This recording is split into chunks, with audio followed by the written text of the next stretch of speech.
welcome to the spotlight here on Afrovibes TV and Radio. My name is Issa, and we are joined by Mr. Valentine Ozigbo. Welcome to Afrovibes TV and Radio. Thank you so much, Issa. I appreciate it. No, we are so excited to have this dialogue with you, especially as you pursue the PDP candidacy for the governorship of Anambra State. This is a very important time. Thank you. Thank you. So let's jump right into it. Let's talk security. So as we know, Anambra State has become a killing field in the recent times. We know that even recently, Dr. Chike Akunyele was killed by unknown gunmen. Even the children had penned an emotional message calling the killings brutal and senseless. We also know that there's been a lot of prominent Anambarians as well who have been killed as well. How do you intend to protect Anambarians and investigate the killings so that we can improve security in the state overall? Insecurity in Anambra is very worrisome. We've never seen it this bad. It's simply a consequence of bad governance across board. And I must say the first thing that is important is to ensure appropriate investigation is carried out. So we understand where this is coming from, the root cause analysis, and also be able to bring people to justice and make sure that we prevent reoccurrence of this type of scenario. There is also need to ensure that people feel safe, comfortable to come back home, and for those who live in Anambra, feel safe to move around. And especially as we go, get ready to go to the polls. And so I can emphasize the importance of this. And one of the things I feel we also should be thinking of right now is how to improve not just the welfare of security personnel, but give them comfort that in providing sufficient tools, intelligence to aid them in doing the right things. I must say also that the way to go about solving security problem always is to go back to the root cause analysis. Okay. Why are things the way they are? Could it be because of economic problems? Because there's so much poverty, because joblessness? Why are youths not as gainfully employed as they should be? And also, could it also be that there could be some ideological issues? So for those who don't understand why there is need for us to conduct election of people who believe there are other agenda they could pursue in this manner, what kind of orientation do we need to give? What kind of guidance we need to provide? Right. So what is something within security, right? As we talk about security, what are some tangible things that you will be implementing if you were elected as governor to help protect Anambarians? Yeah, as a matter of fact, the way you can ensure that those tangible things I'm going to talk about now become relevant is to understand where the problem is coming from. Because if you simply deal with symptoms, problems will keep resurfacing. And so that's why in addressing the question, so crucial to go back to why are these happening. Now, for me, there are pure criminality we can deal with by simply bringing people to justice, by simply empowering the security operatives and making sure they are motivated enough to do the right things, by simply creating more awareness and letting people understand why security consciousness is important, ensuring also that everybody is well positioned to report to appropriate channels where quick response mechanism can be activated to help basically prevent or stop or minimize the consequence of what is going on. So these are the immediate things we need to do. But why did they happen in the first instance? There's a bit of sense of hopelessness. When the younger ones simply feel that the older generation has taken over their own fair share of economic opportunities. So how do we ensure we get people inspired into doing the right things? This is where governance comes in. And this is why I'm emphasizing the need to cure poverty, cure unemployment, cure underemployment. So because when we have our people well employed, I can tell you half of the criminality will disappear. It won't remove all. So there must be short-term, medium-term, and long-term solutions. And those short-term are articulated by emphasizing what can be done now and to give a sense of belonging. Our people will soon be coming home for Christmas. The only way they can feel safe is that people who engage in this are quickly brought to justice. So yeah, so if we can kind of talk about that as well, because Afrovibes TV and Radio did indeed conduct a poll where they looked at the Anambarians outside of Anambra state, so the African diaspora, and most people are scared. So with respect to security, with respect to protection, what are some assurances you can guarantee if elected that you will be making so that they also too feel safe?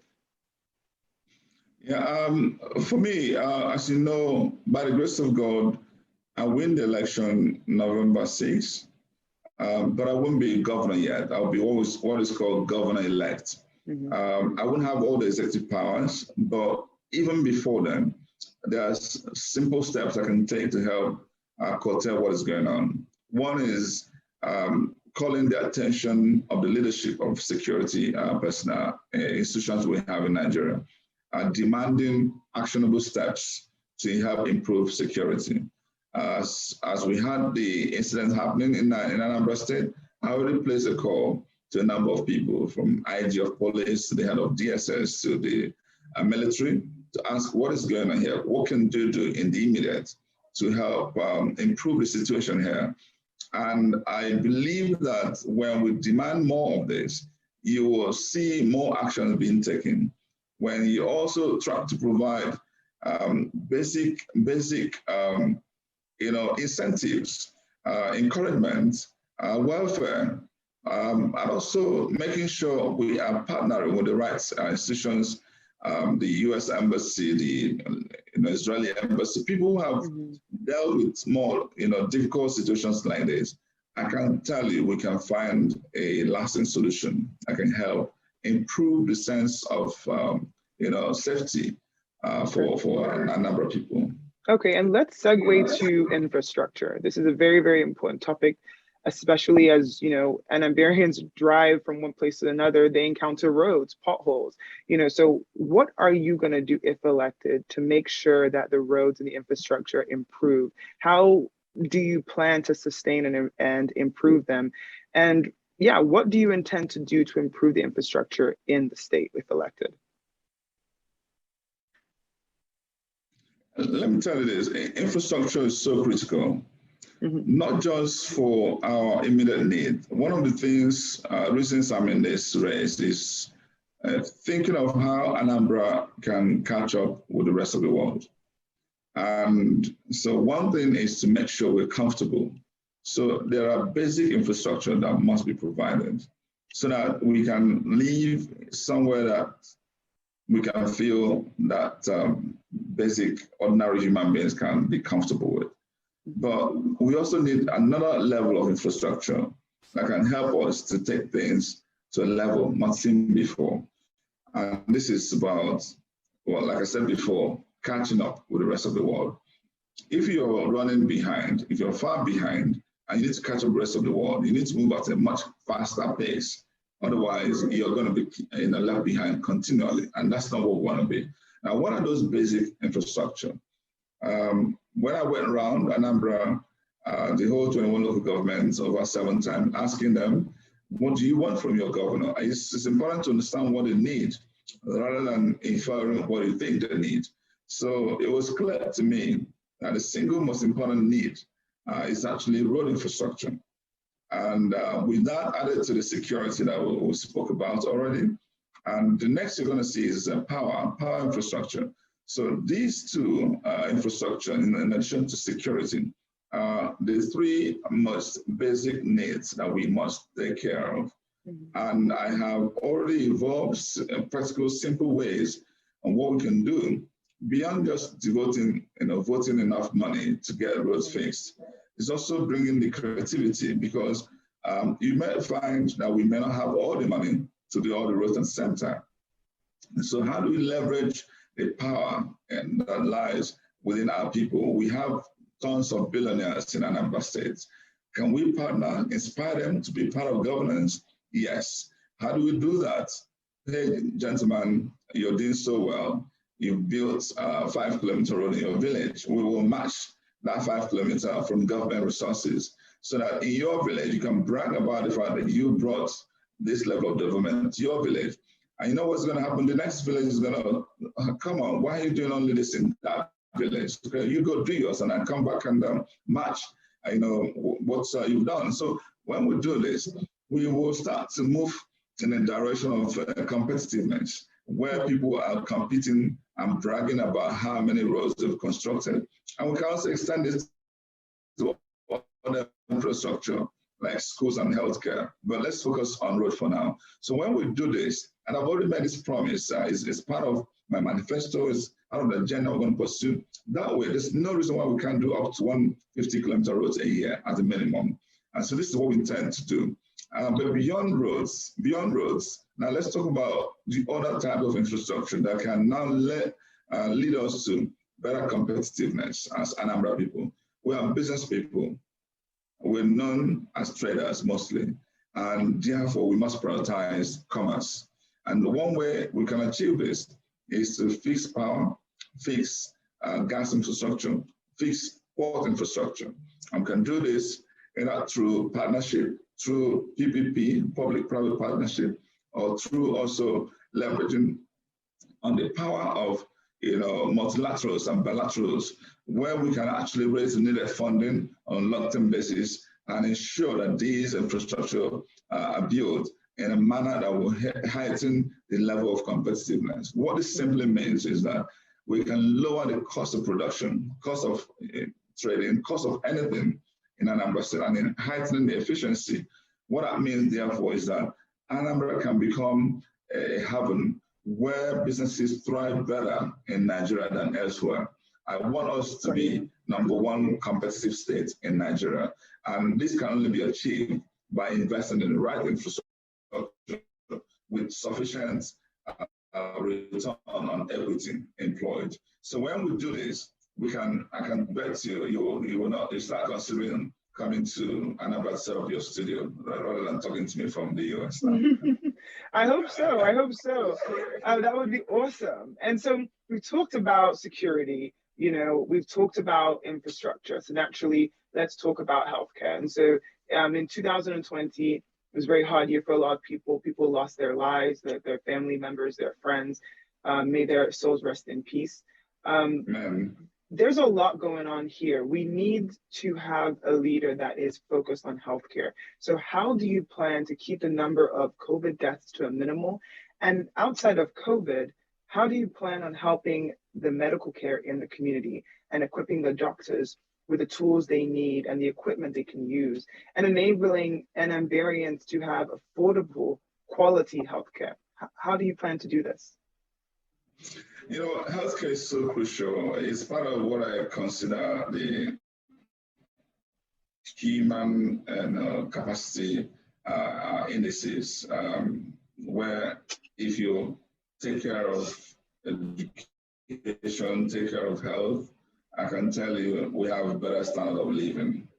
And you spoke about COVID. Unfortunately, this is some esoteric kind of, mess that we've gone through as a global community. And Anambra is, in fact, I don't want to use the word more immune, but we are less impacted almost than most other places in the world. We're fortunate that for whatever reason, we were able to suffer less of what others suffered. The one thing that COVID did for us was to lay bare the inefficiency that existed in our healthcare. For a long time, we couldn't even figure out what to do to acquire simple tools, simple oxygen, simple ventilation machine was impossible and totally disorganized in terms of intervention. And it showed indeed the improvements in leadership, in governance. And but that said, I will personally ensure that we take appropriate steps to ensure emergencies are dealt with, COVID or whatever else. We need to improve our emergency response. We need to be able to respond quicker and more proactively. We need to create the awareness and do things that will not ensure that we do not stigmatize those who are going through the problems. How do we do this? It's about awareness, it's about training, it's about communication, it's about reaching out, it's about leading from the front. For instance, some people still think that vaccine is a battlement. By the time you have tons of leaders on live TV being part of it and showcasing the importance of it and talking about it and over, well, people will come to buy into it, especially if you're a leader with credibility, which is what I intend to be. But beyond that is how do we solve healthcare challenges that we face? There's a lot of gaps that exist in Anambra and in Nigeria and in Africa. Insufficiency of healthcare is alarming. The people that die on preventable diseases are tremendous. It's a matter of we have more things killing people here than COVID. And we need to figure out how do we take care of this? Some can be solved by just providing the right infrastructure, by paying the right price and providing a budget on healthcare, which is so important. Some can be solved by ensuring that we partner with our diasporas to come home with all the technical and know-how and exposure and practices that they are used to in the US and the UK and other parts of the world. Let's come home and make sure comfortable. Some can be solved by simply, improving the remuneration of healthcare workers, doctors and nurses. Some can be solved by making sure the tools are provided, and there are several ways you can provide these tools. I mean, you don't have to provide all this funding yourself as a government. You can do this by unleashing the power of private sector. Just create an enabling environment where people can make money from healthcare. And I can tell you easily, the best diagnosis center in Nigeria can be built in Anambra State. Why can't we stop what we call reverse tourism on healthcare? Why do people have to go to US or India? Well, for simple things that can be solved here. You actually find out you still go there as a Nigerian that's going to take care of you in the US. Why don't you then do the basic things here? So there's a lot we can do. It's all part of the manifesto we've crafted. And I can tell you, this is where I intend to partner with our people in the diaspora so we can actually be an example in Nigeria. Okay. And then a lot of people are also interested, in your manifesto and in your plans. What are you doing to garner resources to help women? What do you think what is your campaign and what is your run going to be while governor to help and equip women so that they are successful in the job marketplace, and then outside of that, even in their careers as well? Women are more than just working in the kitchen or being at the home and being homemakers. There's really smart, intelligent women that are very aspirational. And so how are you going to help them while you're governor to make sure that they get to the next level? I totally agree with you that we indeed can provide better opportunities for women. But for me, it goes beyond just what I've said here. I don't want those to appear to be patronizing women unduly. What I actually always, go for is a level playing field. Don't disenfranchise women because they're women. Encourage them to step up and be part of a global society, whether in politics, whether in career, whatever we can do to ensure that they get the right opportunity to be everything that they want to be. Mm-hmm. And a lot of the issues are cultural. how do we actually speak to our men to imbibe a better culture? What is that better culture? A culture of continuous improvement. There's nothing that can't be challenged. There's no status quo that can be challenged. Stop saying the way our parents did it years back, decades back, in the same way it's going to continue. There are a lot of terrible traditions that women are subjected to, including the fact that you are subjected to kitchen. Over time, it's been proven that women can not only compete well, they compete even better when you allow a level playing field. Just keep emphasizing merits and competency. I can tell you, women will have their way. I've seen this happen. I've been a witness to it. I am an advocate for this because in all my career, whether by accident or by design, I always find out that women usually are more reliable. As a matter of fact, I consider myself an expert in what is called emotional intelligence. This is something that is indeed the single most important success factor in the world.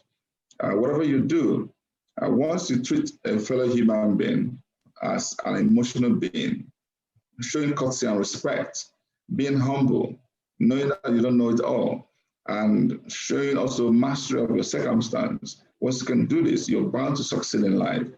And women are more wired to be more emotionally intelligent. That's how God has created it. And therefore, they've got the greater propensity to succeed than men.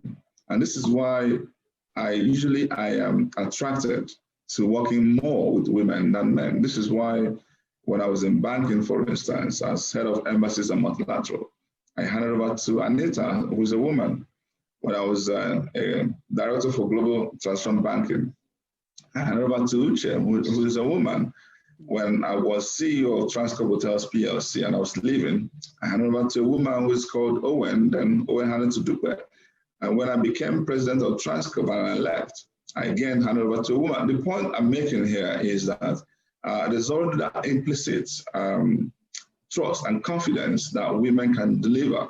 And so give them a level playing field and watch Nigeria and Africa and the world maximize the opportunity. When you fire on all cylinders, when the men are doing their bit and the women are doing their bit, we are bound to succeed collectively as a people and evolve better as humanity. And so there are steps I intend to take, which is challenging every status quo. We've got to ask this: does this still make sense? Why is it that a woman does not get land in her village? Why is it that some women are still degraded, and when their husband dies, there are all manner of atrocity is meted on them? Why is it that a woman is not given an opportunity to aspire to certain position? Why is it? So when we start challenging this, and there is also a time to apply affirmative action. For instance, I remember when I joined politics and I was going for my campaign round, and I was trying to figure out people who can fill certain positions. Because over time, those positions had been held by men, you couldn't find a woman who you could consider competent because they hadn't been given the opportunity. So you have to now go the extra mile to push, you come take that role.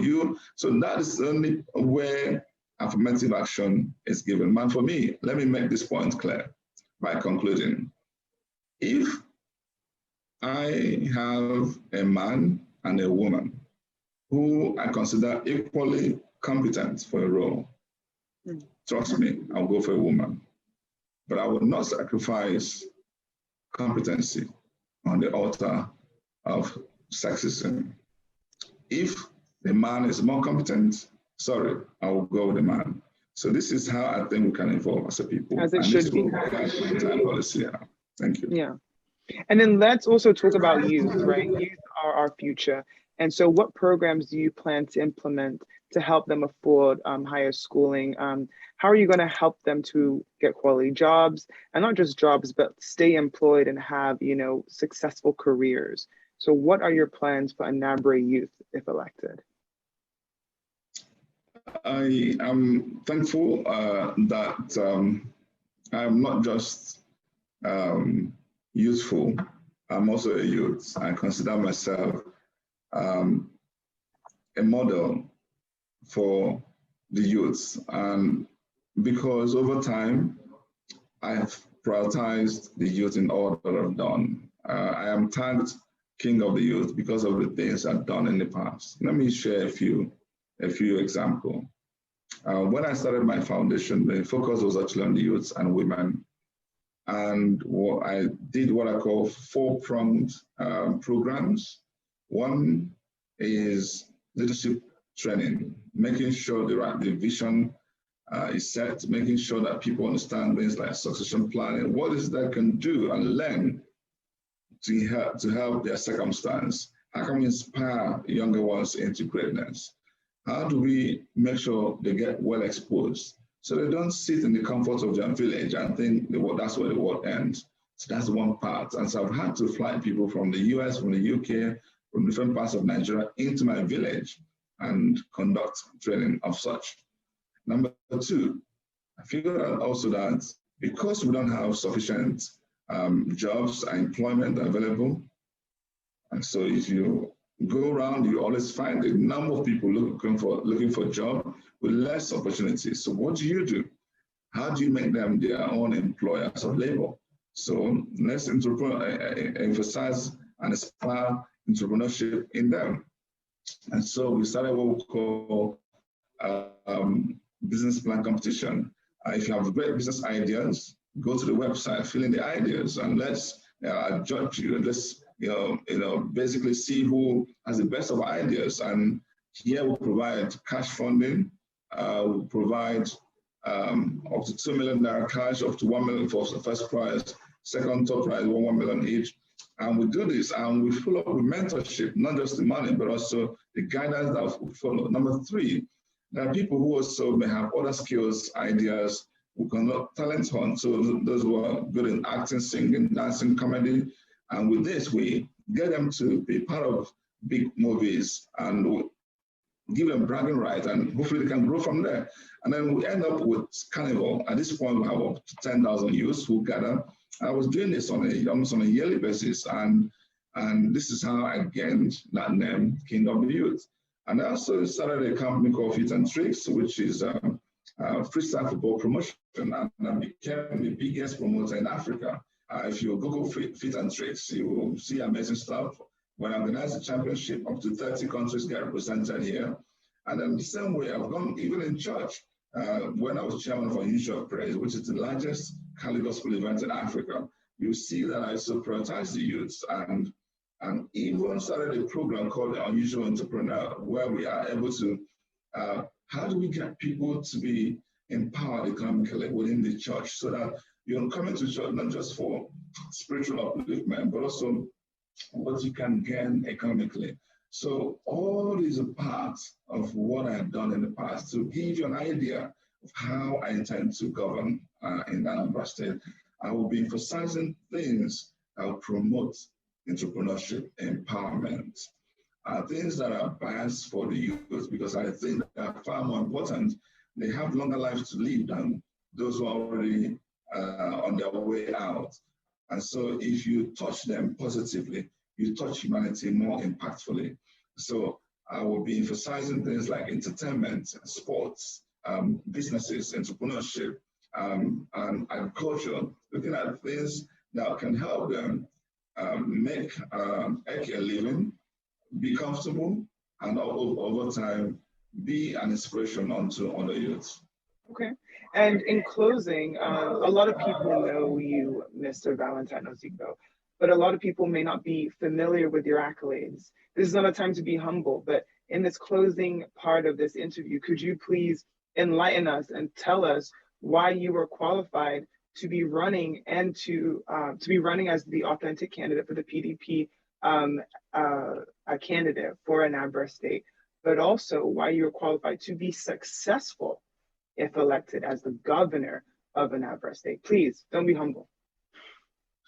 Thank you so very much. I must say that There are 4 things that are important for the Anambra in this election. Number 1 is the character, competence, capacity, and compassion of the candidate. Number 2 is the party platform that you present. Number 3 is how you emerge as a candidate is important. And number 4 is the programs you have from the Anambra. What is it that you're doing that will be transformational, revolutionary? And this is how we've crafted our manifesto, which is homegrown, domesticated. You are the Anambra are parts of that program because we went to them and found out what they wanted and crafted that into actionable steps that would make every Anambra person be proud of their state. And all of that was shared in our manifesto. And if you come to how I've emerged, how you emerge is so important, because if you emerge through a wrong process, even if you're a right person, you will fail, because you will have tied yourself down. You will make yourself incapacitated to govern well. You're dining with the enemies and devil, and a lot of our people who are in this race, who have entered all manner of deals, some who are so indebted that they know they can never pay off the debts that they owe, and they're in this race because obviously they're looking for how they can make cheap money and not how to govern well. So how you emerge is so crucial. If you emerge through a free and transparent process, you are bound to go for the will of the people. If you emerge through people who have sponsored you in as godfathers who don't have good intentions, you'll go in there to satisfy their demands. So it's important to understand how you emerge. And the party you represent is also so crucial. The party is so important because if you're in a party that's not where your people are, you become an imposition. Just like APC is a party that Anambra people accept. That's why they are not on ground. AMCA used to be okay, but now they are deteriorating. So it's also not liked, and a lot now by Anambra. If you conduct a poll, you find that PDP is a party after their hearts. This is why I'm so happy, lucky, and privileged that I'm representing the party of their choice. But more importantly is the character. Now, who is Valentine Ozigbo? I consider myself a child of grace, somebody who you would see a manifestation of God's grace in everything I've ever done. I am the last child, 7th child of my parents, born on the 7th of 1970. I emphasize 7 because you know what 7 means, completeness and wholesomeness. So if you think about King David, you see we share a few things in common. And if you now follow through how I've evolved, you see clearly that God has always been with me. In my primary school, I was one of the best students. Secondary school, I repeated Sanford. I became a teacher myself, and I taught physics and maths. And I went to University of Nigeria, where I studied accounting. I made the best results in the department and the faculty, and my MBA in the same university. And I qualified as a chartered accountant and became a fellow of the institute and multiple other bodies. Eventually, again, Children's Scholarship, went to England for my second master's, and I had distinction in MSc Finance. Eventually, enrolled in Global CEO program, which I did in multiple universities, SBS in Nairobi, Lagos Business School, and ES in New York. And in New York, I was elected the president of the class, which I am to today. And I have a number of other programs I've done.